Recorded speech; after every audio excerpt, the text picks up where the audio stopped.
Good morning, good afternoon, good evening. It's Andrew Turner, founder and host of the G&T Sessions podcast. And today we have an amazing guest, Mr. Lucas Caneda. Hello, Lucas. How are you? Hello, Andrew. How are you? Thank you for having me at your show. It's a pleasure. Absolutely. I know you've been here, there, and everywhere, but we'll talk about that later. So, glad we can spend some time today on this show. Likewise. So where are you joining us from today then? Which exotic place are you in today? I'm currently in Sarlat, a little town in the southwest of France. That's for the people that know where it's placed. It's kind of between Bordeaux and Toulouse, to have a reference. Okay. So I should say bonjour, Lucas. Comment ça va? That's correct. Ça va très bien, toi. Oh, that's it. That's all. That's all you know. Okay, that's fine. No. I'm going to say Monsieur Lafayette à la bibliothèque. I think that's the one. That's good. At the library. I mean, exactly. I'm not French either. I'm from Argentina, so I've learned French when I came here to France. My French is not perfect either, so don't worry.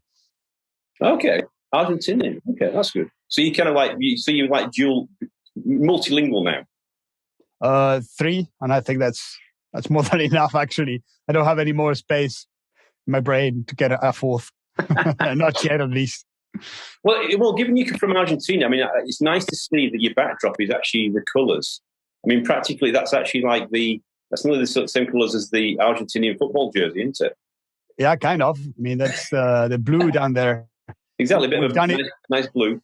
Yep.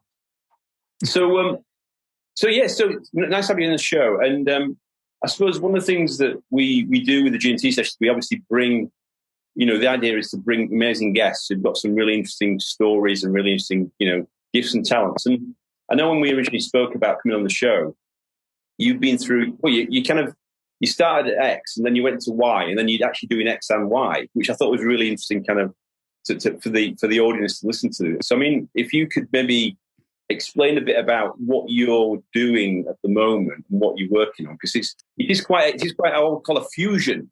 It's like making a really nice French, I don't know, what is it? French gâteau? No, French meal, yeah? By having a little different ingredients, yeah? So how do you describe that? That's true, that's correct. I mean, I'm a professional rugby player. I was not when I was young, because back in Argentina, there's no professional teams. And back in the day, I knew that was my dream. So I knew I had to fly over to a different country to fulfill my dream, right? So I had that objective in my mind and kept working to get there. Eventually, I had my opportunity 6 years ago, and that's the reason I came to France. However, during my youth and today, I've always been intrigued by business, investments. So I've always been an entrepreneur myself. And that's always been a part of me too. So that jingling with one and the other, it's an important thing for me, and something that can really last in the long run. Mm-hmm. So when I came to France, the first season, my objective was to just focus on rugby for at least 1 year, right? So that happened. I had a terrific year. It was wonderful. But after that, there was something that was missing. So I always wanted a bit more. So I tried to decide what else I was going to do. And I studied a career. So I did a management career online while I was still playing professionally. And eventually I finished that career and I asked myself the same question: what is it I'm going to do right now apart from rugby, to keep going, right? And that's how I looked for an opportunity of playing rugby professionally, because I do, that's my passion, right? I do want to keep doing that. And then insert myself a bit more into business.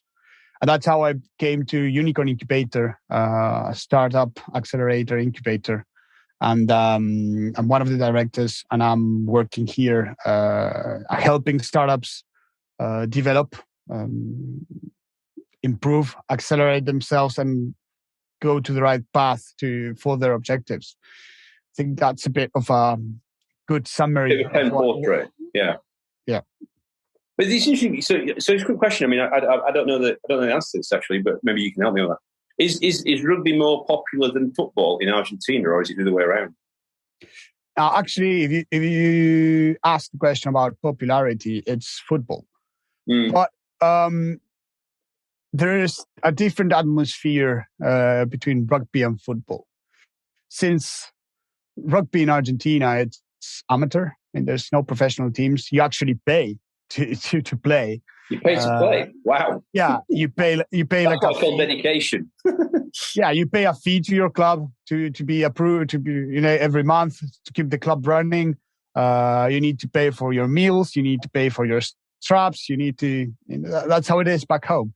And on the other side, football is there's so many professional teams. There's money in between, so the atmosphere is a lot more competitive. In fact, I played for 1 year at a football club back home. And I remember the first day I went into the changing rooms. I was a little kid. I was 10, 11 years old. And as soon as I went into the changing room, people started staring at me like, who's this guy, right? Nobody said a word to me until one of the guys stood up, came straight to me, looked me in the eyes and said, what position do you play? It's like, oh, I play 7, 9, I like to score. Watch out, because our 9 is that guy. And he pointed to one of his mates. It's like, dude, we're 11 years old. We're here to play, to have some fun, right? But no, in his head, he was already trying to become professional at 10 years old. Very competitive. Yeah. Oh, yeah. And don't get me wrong, I am a competitor myself and I love it. But at that age, having that objective so soon and just worrying about money when there's a lot of other things that are way more important when you're that young, like having good friends, having good values, it just didn't fly with me. So at the end of that year, I just quit it and went back to rugby. And that's what you're saying. It's very commercial. That's what you're saying. It's a lot more commercial it's professional. It's a professional and amateur, isn't it, in the football side with, obviously the infamous Messi and Maradona and various. Yeah. And sadly, some people send their kids to play football because they think that can be the next Messi. And they can just financially save their lives thanks to that. And whenever you put that pressure on a 10-year-old kid, you get those results. Instead of making friends, you're making enemies because you see everyone as a competition instead of playing together, right? Yeah. It's interesting. Some of the teams that I remember is like Boca Juniors and River Plate. I think those are the two teams that I know. Well, River Plate is my team and was the team I was playing for. Oh, was it? Oh, fantastic. Yeah. Yeah. So what you're saying is that you got to the point where you had to leave Argentina to go professional for your rugby career. Yes. And then why France? Why France in particular? Was there a family connection there, or what was the magnet that pulled you to France? No, actually, it was a French club that was looking for a player in my position. They got my CV, they got my videos, they liked me, and they made an offer, and that's what brought me to France. So you basically got scouted. You got found out. You got they found you they put their rugby radar on. Found Lucas. Yeah, okay. Bring him in. And it was quite fast because it was middle of the season. So they needed me to come quick, and they called me one morning. It was like 7 a.m. in the morning. I remember I was sleeping yet because at that time, I was studying at night and working at night. And they called me like at 7 a.m. We might have an offer for you. Okay, let's talk about it. Then send me something. We kind of agreed. They say, okay, we'll let you know when you can come. Okay. 1 week after that, they called me one day at 10 a.m. I will never forget that. And they say, hey, your plane is tonight. I was like, what? What do you mean tonight? Tonight? Yeah. So, wow. Okay. Made my bags, say goodbye to my friends and just went to the airport. Wow. Yeah, so pretty quick. Straight from the limo straight onto the rugby field. Well, not a limo, but kind of, yeah. No, it's just, I mean, the good thing is that I knew that was what I wanted. So that made things easier, because if not, there's lots of questions that you're going to ask yourself, because it's not easy to move to a whole different country, new language that I knew nothing about, being far away of your friends, of your family, of your girlfriend. So it was, in that sense, pretty tough, but since that was what I always dreamt of, how old were you then when you were in your teens then, or were you a bit older? 25. Right. Okay. Around 25. Yeah. Wow, that's cool. And then, so I suppose you got kind of scouted, and then, so what position do you play in your professional career? You don't look big enough to be a prop. No, I'm not. Luckily, I'm a wing. Okay. One of the quick ones. Oh, so you've got wings on your boots, so you can like fly down the line. Yeah, that's the idea. Run quick. It's like whoosh. It's like the what's that? The Flash. It's like the Marvel comic, The Flash. Whoosh. I wish. I wish it was that quick. Well, that might be the next call. Yeah, Marvel will be ringing you up. The DC universe. We need Flash 2.0. Get Lucas in. Of course, I would do it if you want to. Never say never. Never say never. Well, you've got a movie star look, you see. So you've got you're halfway there. We're ready to go. Would you be the director of the film, Andrew? I keep telling him, I keep having to change my mobile number because Hollywood is trying to track me down all the time. Trying to trap you every single time. Yeah, I mean, James Corden's got that show over there, but I'm actually hadn't called up yet. But never say never. Maybe when you get over there, you can call me. You can say I need Andrew. I need Andrew to come and interview me. In Hollywood. Yeah. Yeah. He's the only guy together or nothing. Exactly. Yeah. The deal's off. So you said that. So you obviously went to France and then you started your professional career. And you did that for a year, and then you had this kind of bug about getting getting into business stuff and doing some business stuff. And then you mentioned that you mentioned a few things. You mentioned things called Calendar X. You mentioned UNIQORN Incubator. Mm-hmm. What are those projects then? How would you describe that? What is that? Is that how it links? Is that like a bridge into the stuff you're doing now on the business side? Is it kind of like linked as well? Yes. So I'm one of the directors of UNIQORN. So we incubate, accelerate startups. We come from the digital marketing space, so that's one of our key points in here. So we work with startups and different companies, a little bit the American way. So we consider a startup something that's has a proof of concept, that has a couple of clients, and that was able to convince at least a family member to invest in that startup. Okay, so like friends and family round. Yeah. Okay. Yeah, because we just don't really like that. I have a brilliant idea in my head. Let's do this, and that. Okay, first proof that you can do it. Yeah, some level of traction. Something. Proof. Yeah. Yeah, because if not, the risks are already very high whenever you are talking about a startup. And if you don't have any of that, it's very hard. It's just not on our business model. I do know lots of others do it, and I'm perfectly fine with that. It's just not what we do. So, yeah. And then we also work, for instance, with public companies. We run campaigns, specific campaigns of investors' relationships, SEO, ASO, article syndication for them, especially in the US, Canada, and in the UK. Our founder has been, he lived in the US for 25 years. So many of his contacts come from that side. He's been working with them for a long period of time. So you're literally creating, I don't know, what would you call it actually?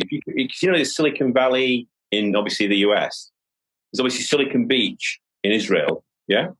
The Silicon Roundabout in London. What would you call it in France? South France, what would you call it? Not yet. I know what it is. Silicon Promenade That's what you should call it. Silicon wine, maybe, or cheese. Silicon Vineyard. Silicon Vineyard. Yeah, you can get that's a good one. We're not very far from the vineyards anyway, so. Okay. You're enticing me even more, you see. I'll be getting on the next flight. You'll be saying, come over today.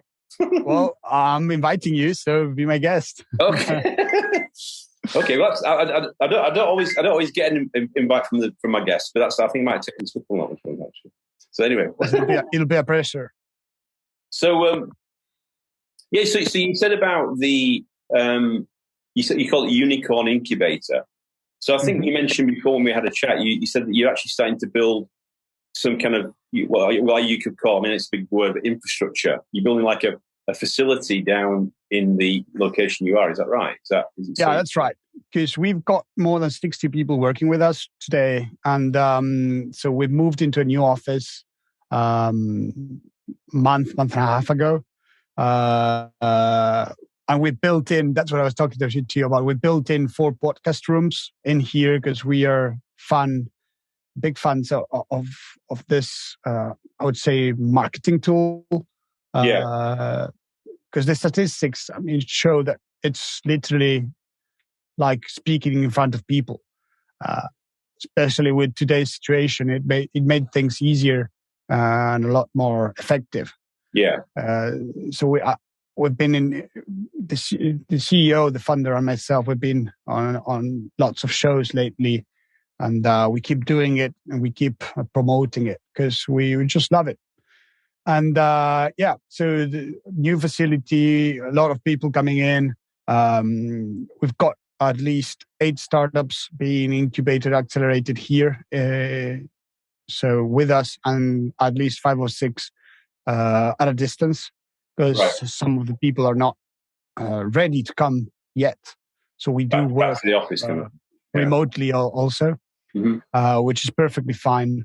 And we have some startups that we funded ourselves, like Challenger X that you mentioned. That's one of the latest, and very thrilled about what's happening with it. So it's a sports tech company that's allowing amateur and semi-professional teams to grow and to look exactly the same like a professional team. Because one of the biggest differences that you encounter whenever you go to, for instance, a website or a social media from an amateur club, you can see the difference right away. And in our opinion, there is no need for that to happen. You can, in terms of branding, you can be exactly the same as any other club, any other brand. Right.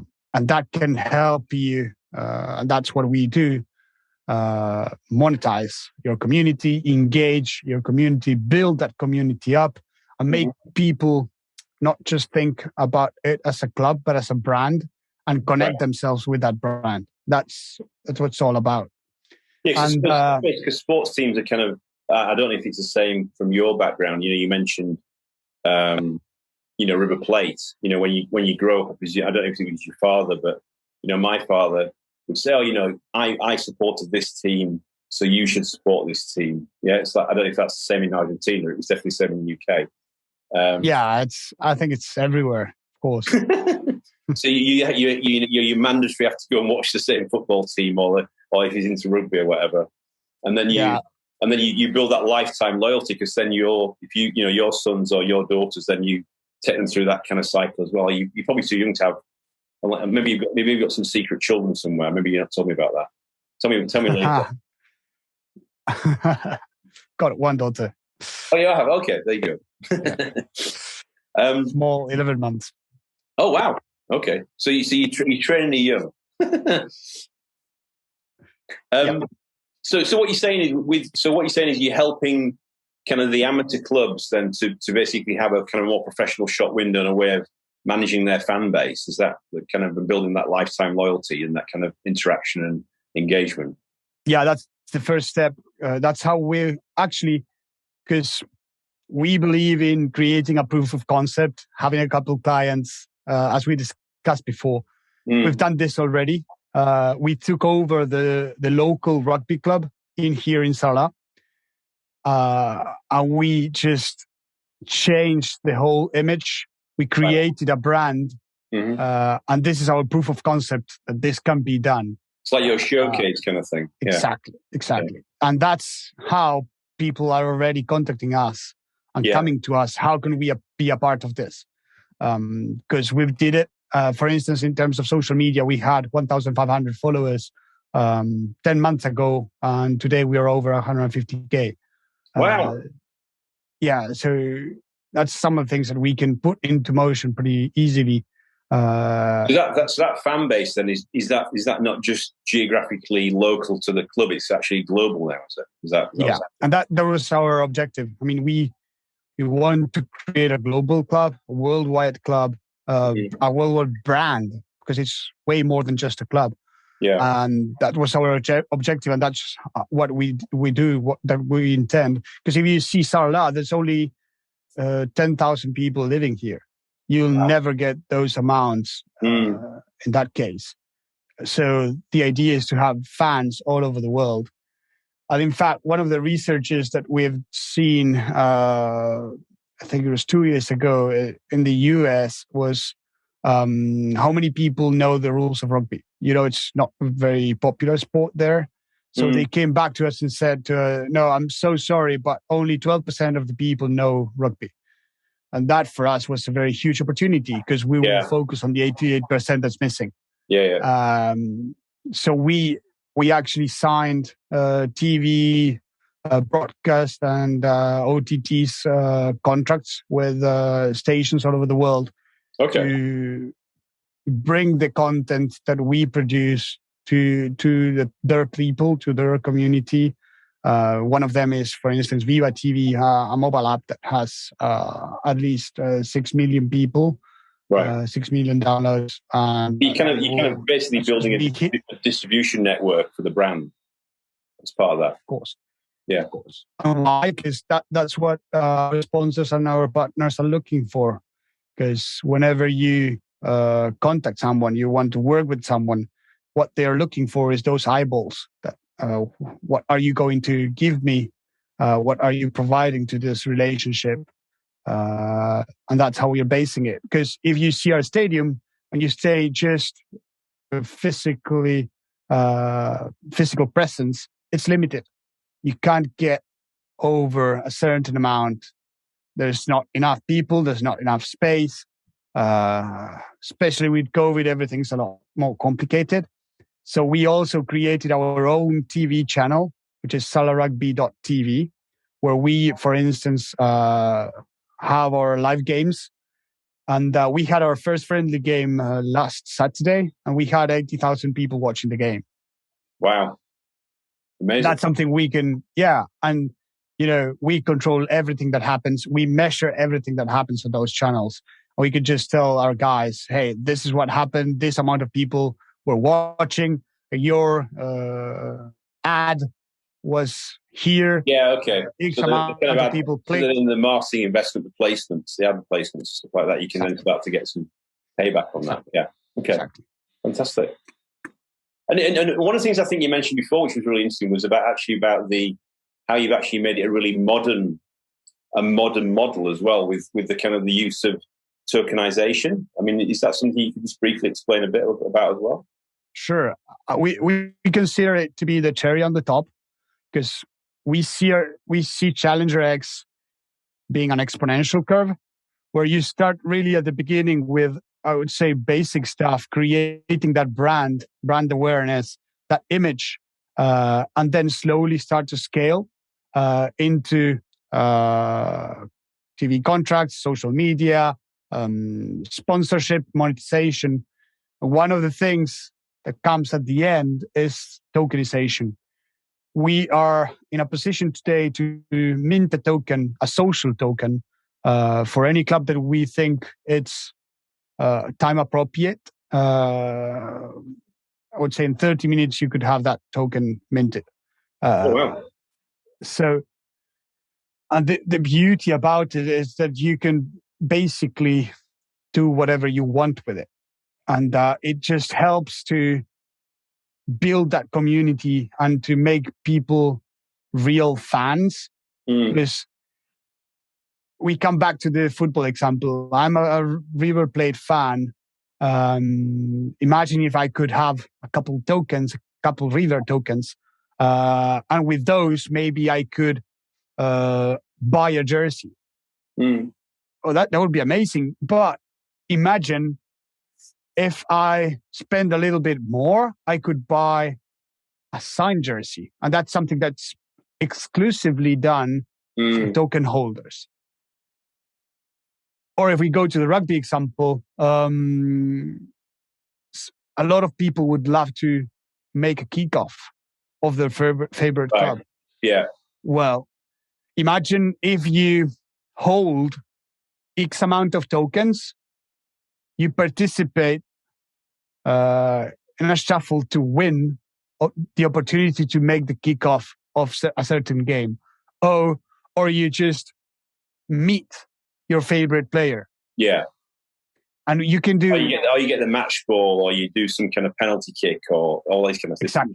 There's different types of... Yeah. You can get really creative, can't you? Yeah. Exactly.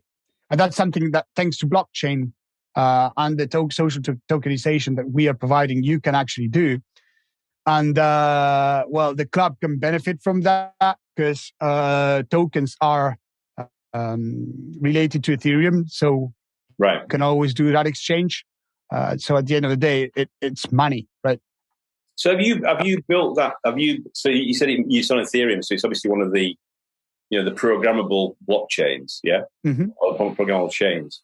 So have you got a tech team that's actually built that capability within your operation? So yeah, we've got our CTO that handles most of that side, and we also have a good partner on the token side. Right. So they work together to get that done. Cool. Yeah. In fact, we already have our Sarlat tokens. We just haven't distributed them yet. We have not. It's not commercial, but they'll come pretty soon. Because I was going to ask you, because obviously you mentioned some physical things there, and obviously there's been a big, I don't know how people are up to date with this thing. I'm constantly trying to keep up to date myself. It's this kind of NFT, non-fungible tokens, NFTs.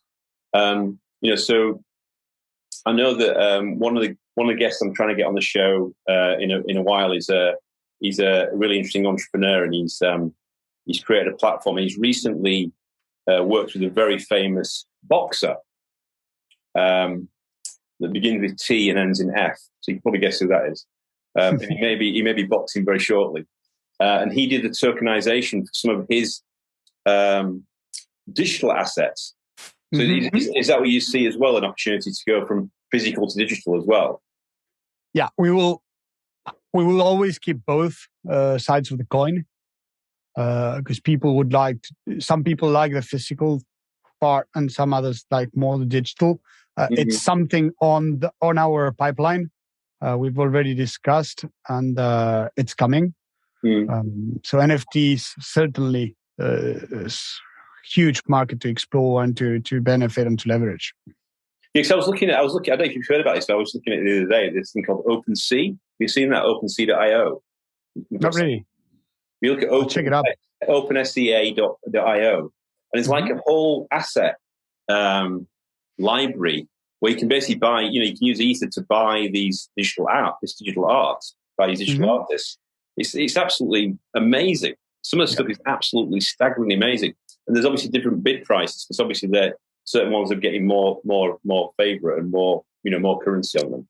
And as you know, with the stuff that happened with Beeple Crap, with the $60 million thing from the guy that bought it in Singapore.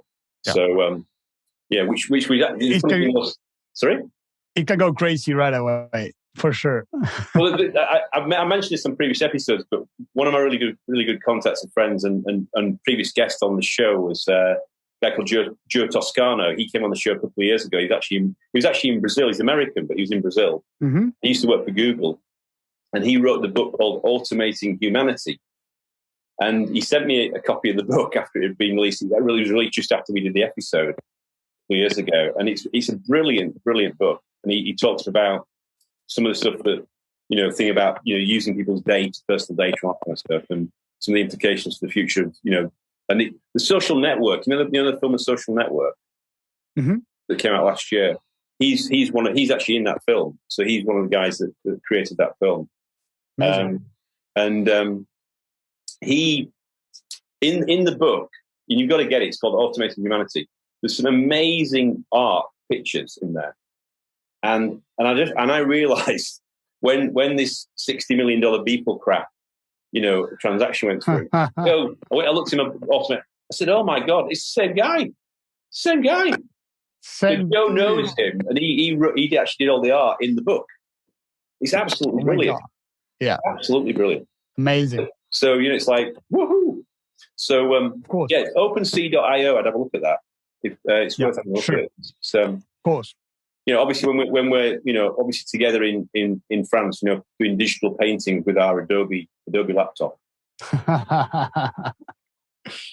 So that's really so it sounds really interesting. So you see what you're saying. You're doing some stuff on the. So it's got a couple of things. I suppose you're working on your own startup with Challenger X, which is this kind of thing which you can scale up to the world. But then you also got your incubator, which is like an accelerator.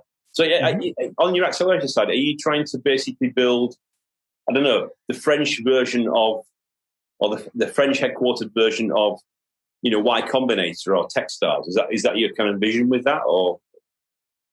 We don't like to compare ourselves to others, to be honest. We are love it. It's just who we are, right? We like to be unicorn, and that's who we are, and we do things our way. Good answer. Good answer. I like that one. Yeah, I don't know. It's just, we have different models, and I do believe, and we firmly believe that each client is different, for instance, and everyone deserves a personalized and customized plan, offer, or whatever. So that's how we work. And in fact, we are very picky with the people that we work with, especially at the incubator. So you have like a cohort? Do you have like people that come through, and you then run it like a certain number of months or weeks, kind of sprint kind of thing with them? Is that how you do it? Or? Yeah, usually we try to take a longer approach. So 6 months would be the best. Right. Sometimes we go as low as 3. It's just a lot harder. If you're trying to be incubated, it's just that doesn't happen from one day to another. It's like becoming rich. You don't become rich when you go to sleep. It takes time. Right. So it's better to work a longer period of time. But then if we speak about like specific campaigns that we do for our clients, especially with some clients, lots of public companies in the US or Canada, that they are just looking for a press release. Okay, we can do that too. And we do it constantly, but it's not just, this is just a next level, right? So we work together a lot more. And usually there are companies a bit smaller that need a lot more guidance and need a lot more help. And one of the things that we always say is that we are not going to be doing the work for them. That's out of the question. So you need to prove yourself that you're willing to do what it takes. We're just here to help you out and accelerate the process, be more efficient. But if you're an entrepreneur and you're not willing to do what it takes, nobody's going to do it for you, right? It's that classic phrase, do the work. Yeah. But I mean, it's true. Sad, but true. Yeah. No, so I mean, just a quick question about so in the terms of, obviously tech is quite a big sector. So do you do specific sub-segments of tech? Is it like, reg tech or fintech or retail tech, or, do you do certain types of thing, or is it more kind of horizontal? No, it's more broad. When it comes to incubation processes, acceleration processes, if it's tech, we can do, we know. If it's not tech and doesn't involve tech, we're simply not interested. Okay. But that's it. It's good to be on the G&T Sessions podcast, isn't it? Growth and tech. There you go. Yeah, true. We're gifted and talented people. That's why we're here, right? But boom. So just changing the subject a little bit. So I mean, one of the things that I noticed, so I know a few rugby players, and obviously I know a few sportsmen. I actually ran well, kind of nearly a double marathon in March for motor neuron disease for charity. I did the David Goggins challenge, the 4x4x48, which was quite entertaining. No way. I did it, yeah. Jeez, that's crazy. Well done. It's more of an endurance thing, but I'm not as crazy as he is because I can't run 205 miles without a break yet. Wow. I'm working on it. You're working on it? Oh. Yeah, working on it. Well, you see, when I come down to see you in South Francia, you're going to put me through some training, aren't you? You're going to put me through some grueling training. Yeah, well, I'll grab a bike, I think. I'm certainly not in a position to ride that much. You can't cheat with a bike. Anyway. No, but I was going to say, what I noticed with sports people, obviously, there's been the Olympics recently, and obviously Paralympics are on now, is the discipline, yeah? The discipline that you apply.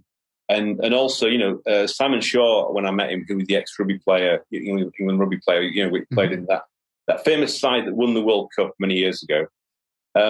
He used to say that he used to plan in 15-minute slots. He'd plan his whole day in 15-minute slots.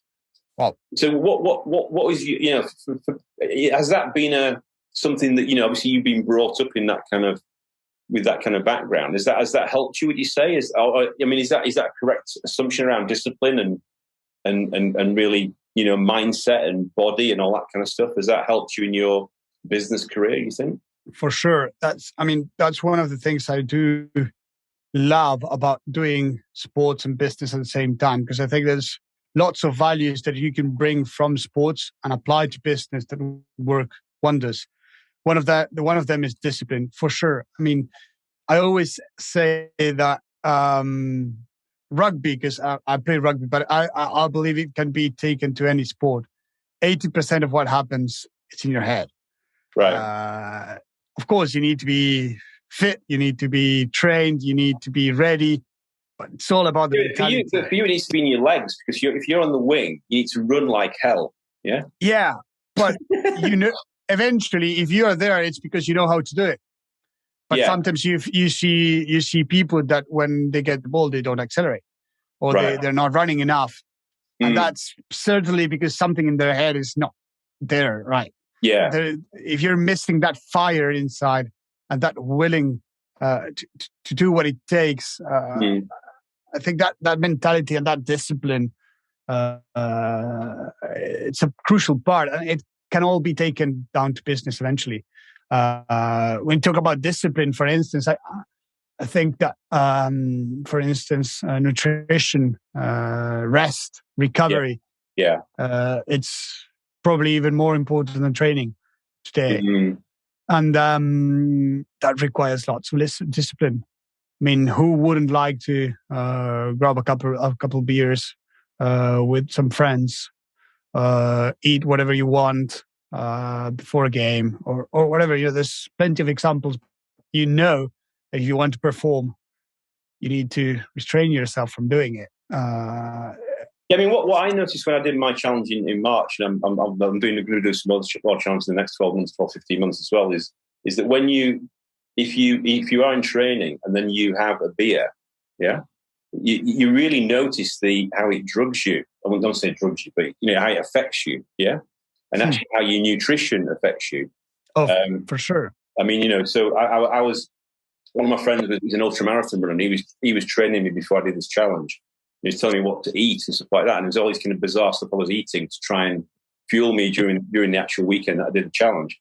And you're just learning about that kind of stuff, and it's fascinating. You can see a net. You can really feel the impact of it.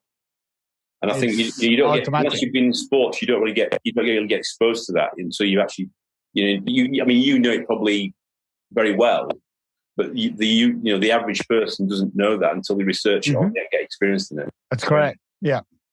When you speak about the beer getting you dragged, I stopped drinking since 2014. Right. For sports. Actually, I had a very serious injury in 2014, a knee injury. I broke 2 ligaments. Wow. And I had an objective in my head that was pretty tough. So I knew that I wanted to play the first game of the season. That after discussing with my coaches, we had 3 friendly games before that game. And I discussed with him and asked him, hey, by that time I was one of the best players of the team. It was back in Argentina. There was not so much competition. So I played every single game. Right. For like 6 years in a row. It was the best scorer for the club for 6 years in a row. It's not much to ask about. But I told him, hey, how many friendly games do you need me to play for me to start the first game? And he looked at me and he said, I need you to play all 3. I was like, no way. I mean, you give me a break. It just broke my knee. I can play 1. I would say, no, if you don't play all 3, I won't put you. I was like, come on. So I started counting, and it happened to, so I got surgery, and the first friendly game was 5 months and 1 week after the surgery. So I went to my physician, my doctor, and said, hey, I got 5 months to get ready. And they were on average, this takes 5 months or 5 weeks? 5 months and 1 week. Okay, right, okay. But they say on average, I mean, this takes between 6 and 8 months. I've never seen anyone do it in less than 6. I was like, okay, we need to. Lucas, you're bionic. I think you've got some metal in you. You're like Arnold Schwarzenegger. No, I mean, it's not that. It's just, I mean, I think it's the mentality and just knowing what you want and do whatever it takes. And I asked myself, what am I willing to do to get there? And I was like, everything. So let's try and do as much as we can. Right. One of the things that I did was stop drinking at all. I don't even take 1 beer ever. And so for like 5 months, I did, of course, a lot of other things. So I don't really know what that made that happen. But for 5 months, I was just focused on getting ready. And the beauty about it is that 5 months and 1 week after I was playing the first friendly game. And it was just amazing. I mean, I played 10 minutes. The coach didn't say how long. So 10 minutes was more than enough for me. But that was it. Pitch. Yeah. But I was on the pitch. And next game I played 50, and the other game I played the whole game. So it worked. Do you think that's that mind? You know that phrase, mind over matter. You know that thing where you get the mindset and you just become obsessed about. 100%. Yeah, I mean, I've been part of a group recently with a really amazing guy you've probably heard of, Tim Grover. Mm-hmm. Yeah, so Tim Grover was the trainer for Michael Jordan. Yeah. Mm-hmm. And he's written a couple of amazing books, Relentless and Winning. If you've not read them, I recommend you read them. They're very interesting. Yeah, it sounds... And he is one hell of a guy. Oh, my God. I've been on some sessions with him and some other people. My God, does he not pull any punches? He's the trainer, yeah? And but he knows how to motivate, how to push you to the limit. And that's what it takes.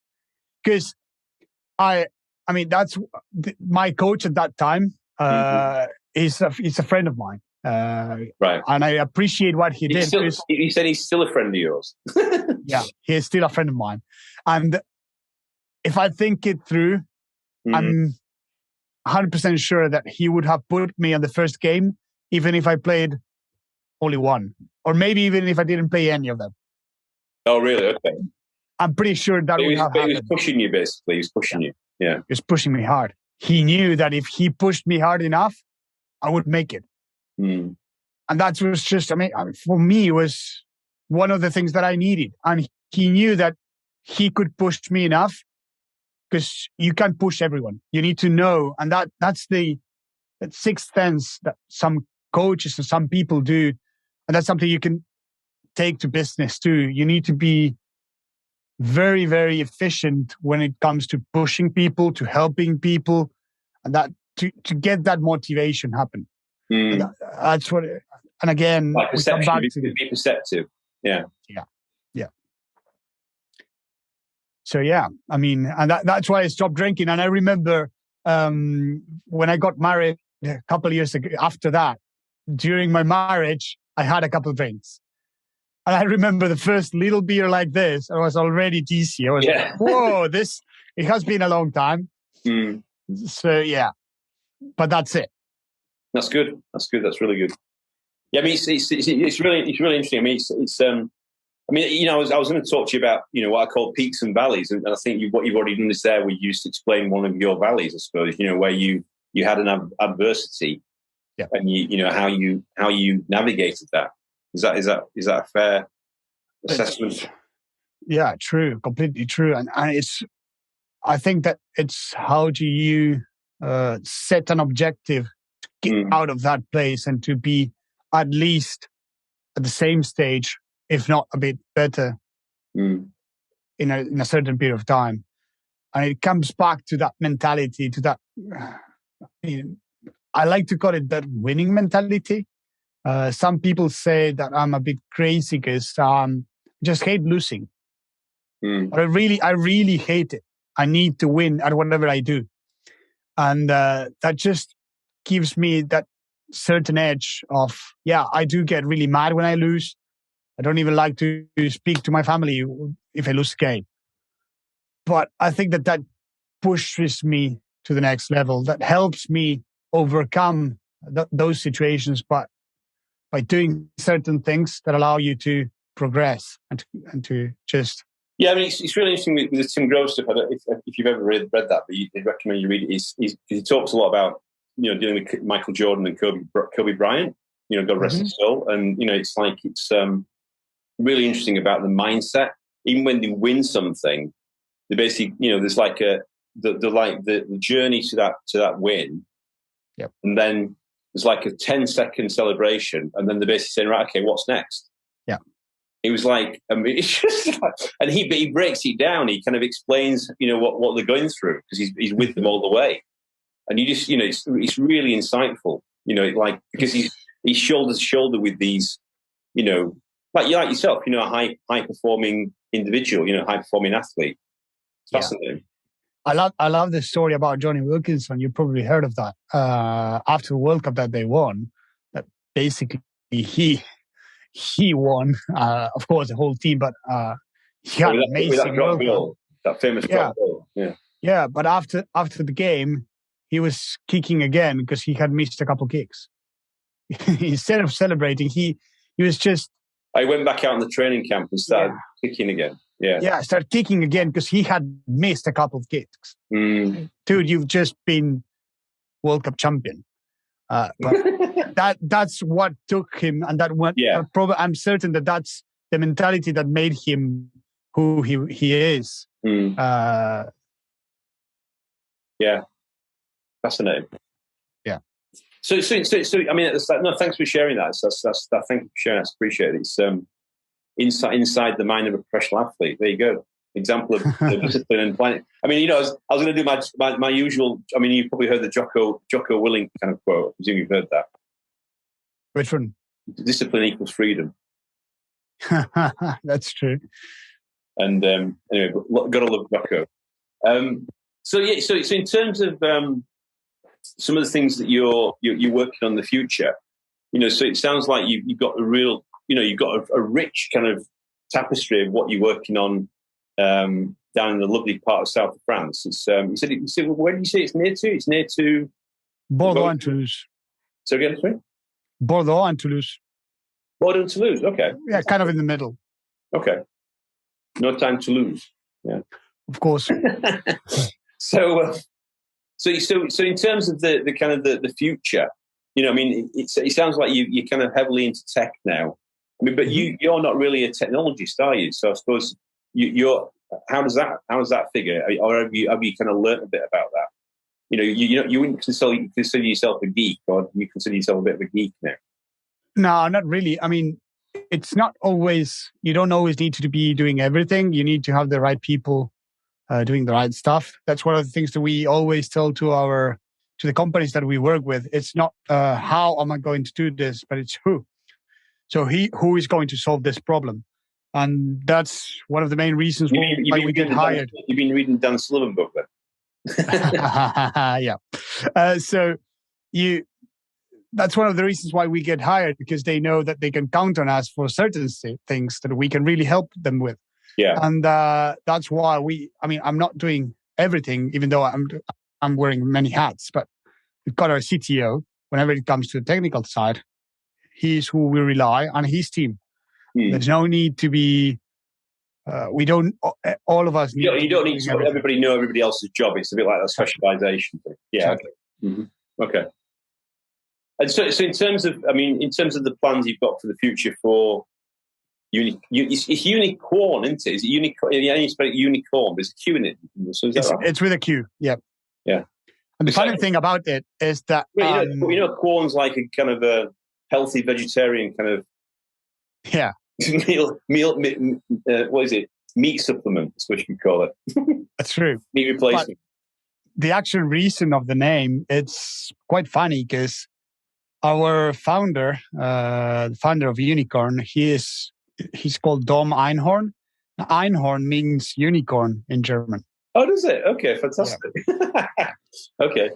So yeah, and the name's just amazing for any startup. Yeah, right. Who doesn't want to be the next unicorn?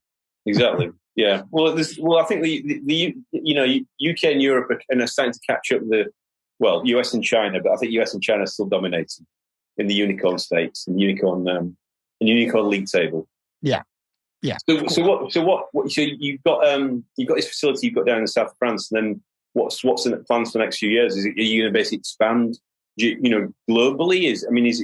Are the startups you're working with down there, are they mainly national French companies, or are they international as well that kind of come to work with you in France, or how does that work? Actually, we don't have any French clients. We don't. How to say this politely correct, but we don't really.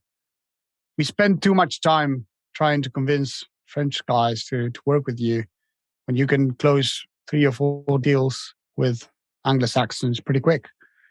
Okay. So, they take slow decisions, let's say. Let's call it like that. And it takes lots of time. I know that President Macron was obviously with the London and Paris discussion, they were trying to foster more kind of, entice tech companies to establish themselves in France. Are you seeing that trend as well over there, or is that still a way to go? Kind of. There's lots of advantages, and that's one of the reasons why we are settled in France. Is because there's R&D help. It's like government funding and support. Yeah, like that. Yeah. You can get different things that we leverage. But again, they say they are doing, for instance, what they call, I can't remember the name, but it's like a visa for foreigners. Okay. For investors. French tech. To attract talent into France, basically. Yeah. Basically, if you have a startup and you want to hire talent from abroad, you can easily give them a visa to them and their family. And it's called the French Tech. We are a part of it. But that's on paper, but when it comes to the actual challenge of doing it, it's not as easy as it looks like. We have at least 3 people that we that have that visa. It was really a pain in the ass to do it. It's not that easy as they say. Right. They have that will to make it happen, but it's not really that effective yet. Mm. I know there's one of my other guests actually going to come on. She's based in Toulouse. Actually, she's involved in space tech, kind of space, and obviously Airbus is based there as well, isn't it? So I don't know if are you seeing those type of startups around that area as well? Is that kind of starting in Toulouse? Yeah, Toulouse is the space capital in France. Right. Yeah. Been there many times. It's really cool when you fly from the UK to there, and you come down to the runway. Then you realise, wow, Airbus has got their own runway because they obviously do all the assembly. I think do a bit of the assembly there as well. Yeah. So it's like, okay, this is the commercial. This is where EasyJet lands. This is where all the other Airbus stuff lands. Yeah, it's really cool. Really cool. Yeah. So in terms of I suppose lessons and secrets and sharing back, giving back. Obviously, you're only slightly younger than me, maybe. Wink, wink. A little bit, and not too much. But what would you summarize? And if you're talking to some of the people that are listening to this podcast, people that are, founders, people that are, starting on their journey, what are the things that you would, like to share with them that would be something they should think about or research about or try and experience as they go through their journeys? And anything you'd like to share on today's episode? Yeah, I think it would be basically, let's call it a summary of what we've talked about. But first thing is to do what your passions tell you to do.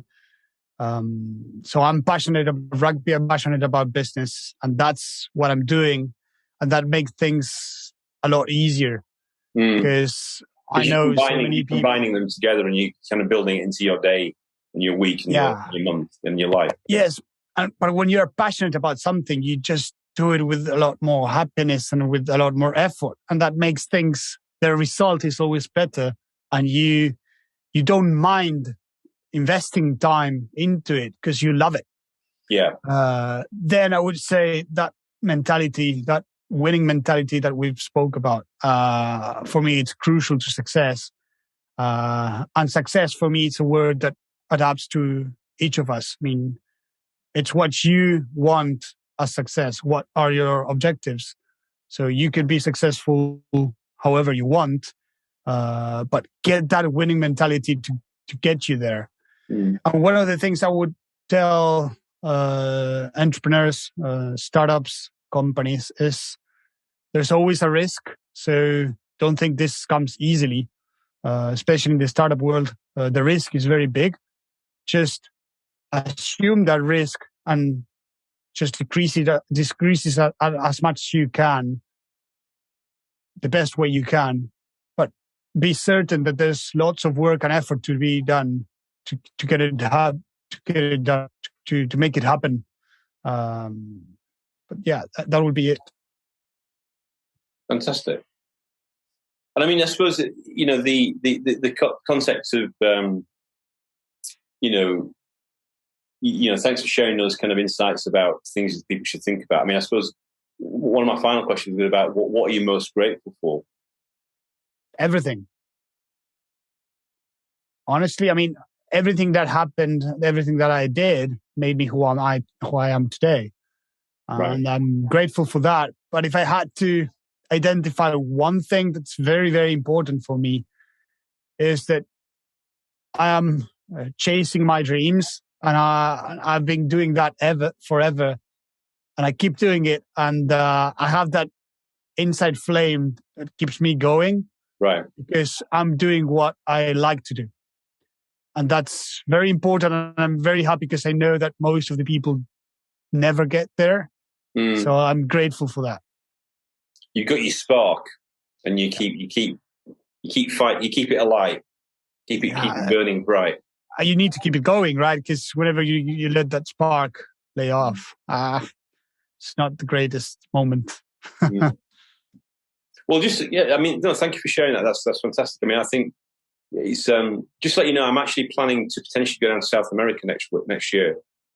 Really? Where to? With one of my very good friends who I've known for 20 years by next year, who's actually Argentinian. He's from Buenos Aires. Really? Called Alejandro Caneda, and he's been one of my previous guests on this podcast. He works for Google now, and amazing. He's a crazy guy, but I love him to bits. He dives. He goes diving with sharks, where he puts the blood in the water and then dives in with no cage. He's a crazy guy. He's run triathlons and stuff like that. He's hilarious. Yeah, he's very, very good fun. So yeah, he's we're planning to do like a bit of a little tour potentially next year. So it'll be our 20th anniversary. So it'll be the. Let me know if I can help you guys with anything. Let me know. It'll be we've already got a potential Mexican involved and interested as well. So it could be like I'll be the only gringo I think on the tour, but that's good. We'll see. I'll keep you posted on that. But for sure. Thank you so much for coming on the show today, for being on the episode. It's been a fantastic conversation, and really, really appreciate you sharing your journey and your story. And I really wish you all the best with what you're doing. It's really interesting to talk to you with your kind of the fusion of this this sports background and and also you extend this stuff in sports, but you're also helping businesses as well, and also running your business as well. It's a really rich tapestry of what you're doing. It's fantastic. Thank you, Andrew. I had a great time at your show, and I hope people enjoyed it too. It's been a pleasure. Thank you. And I suppose the final question is, if people want to get hold of you, what is there some websites, or what's the best way of finding out more about what you do if they're interested in getting in contact with you? I mean, obviously, I'll put some social media stuff on when I post the episode. But if there's particular websites that you think people should check out and to know more about, anything you can share now? Probably the best way would be through LinkedIn, through my personal LinkedIn. That's usually the best way. Right. So, yeah. Okay, we'll publish that. We'll publish that when we publish the episode. And obviously, we've now got a date, you see, for you to put me through a grueling rugby training in the south of France, and hopefully when it's not raining. So we'll have to sort out when we're going to get together down in that lovely little village that you live in. Oh, we could do some cheese and wine after that too. Well, we're not allowed to drink alcohol. You have to be non-alcoholic wine. No, I can take some water. I don't mind. Oh, okay. I'll have to drink your portion of wine then, or maybe I can go teetotal for that day. So it's kind of like, because it's like a little village, isn't it? It's a really pretty village where you're based, isn't it? Amazing. It's actually a medieval town. We're very, very small, but it's actually the 7th most visited town in France. Wow. At least 2 million tourists a year. Wow. I remember, Carcassonne. Remember Carcassonne? Yeah, I've been there. And is that far away? Because there's got a really nice castle there, I think. Right? It's around, I would say, 4 hours. Oh, is it? Okay. Yeah. Just that shows how good my geography is, isn't it? It's never easy. Thank you very much for coming on the show. That was Andrew Turner, founder and host of the GNT Sessions podcast with Mr. Lucas Caneda. And have a lovely day. Thank you very much, Lucas. Thank you. Take care. See you soon.